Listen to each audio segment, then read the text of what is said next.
ارکان جماعت کو اس بات کا اعتماد ہونا چاہیے کہ وہ جس جماعت میں داخل ہوئے ہیں اس میں ہماری شخصی کوئی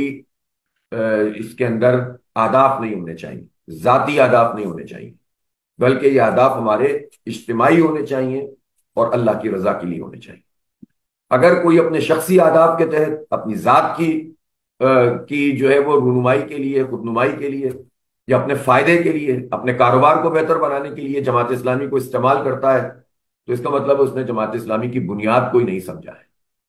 لہذا یہ ارکان جماعت کا کام ہوتا ہے کہ بار بار اپنے اس نصب العین کو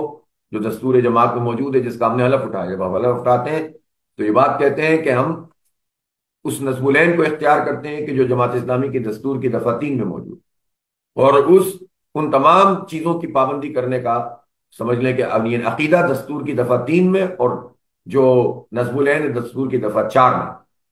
اور پھر شرائط رکنیت ہیں، داخلے کا طریقہ کار ہے، اور شرائط رکنیت کے بعد پھر جب رکن بن جائیں گے تو فرائض رکنیت ہیں، یہ بار بار پڑھیں گے تو پتہ چلے گا۔ یعنی فرائض رکنیت میں جہاں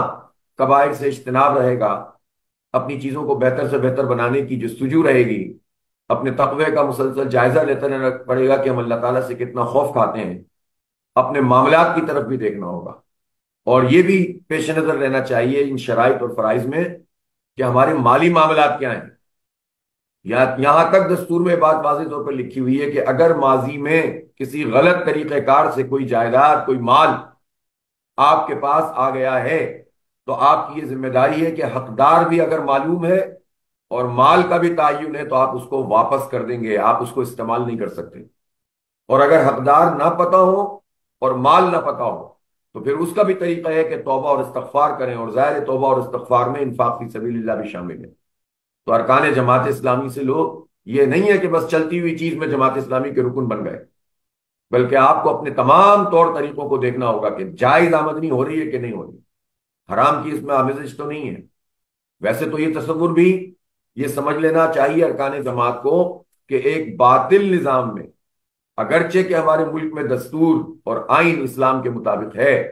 لیکن نظام چونکہ اسلام کے مطابق نہیں چل رہا، کیونکہ سود کی اس میں آمیزش ہے، چونکہ جھوٹ اور رشوت اور حرام اس کے اندر جو ہے وہ خلط ملط ہو گیا ہے، لہذا یہ ممکن نہیں ہے کہ ساری احتیاطوں کے باوجود 100% حلال ہم کما سکیں۔ لہذا جو لوگ حلال کمائی کماتے ہیں ان کو بھی یہ سوچنے کی ضرورت ہے کہ یہ حلال بھی اس وقت تک حلال ہے جب تک ہم اس حرام نظام کے خلاف جد و جہد نہ کریں، ورنہ اس میں بھی آمیزش ہو جائے گی آپ کی حرام کی۔ لہذا احتیاطیں، جہاں زبان کی احتیاط ہے، جہاں نگاہ کی احتیاط ہے، جہاں پر اپنے اعمال کا جائزہ لیتا رہنا ہے، وہاں اپنے معاملات کا جائزہ لینا، لین دین میں ہم کیسے ہیں، وعدہ پورا کرتے ہیں کہ نہیں کرتے،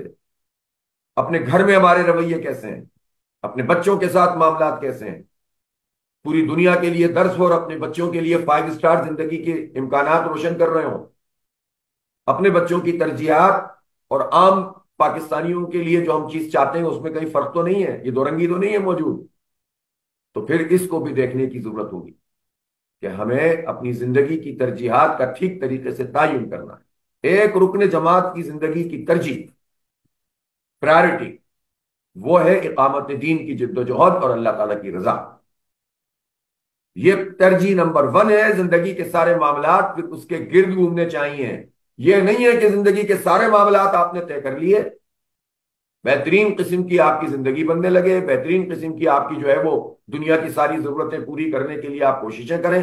وقت بچ جائے تو جماعت اسلامی کا کام کریں۔ اس کا مطلب یہ ہے کہ آپ نے جماعت کی رکنیت کو اختیار ہی نہیں کیا، صرف زبان سے آپ نے حلف پڑھا ہے، آپ کے دل و دماغ نے اس کو قبول نہیں کیا۔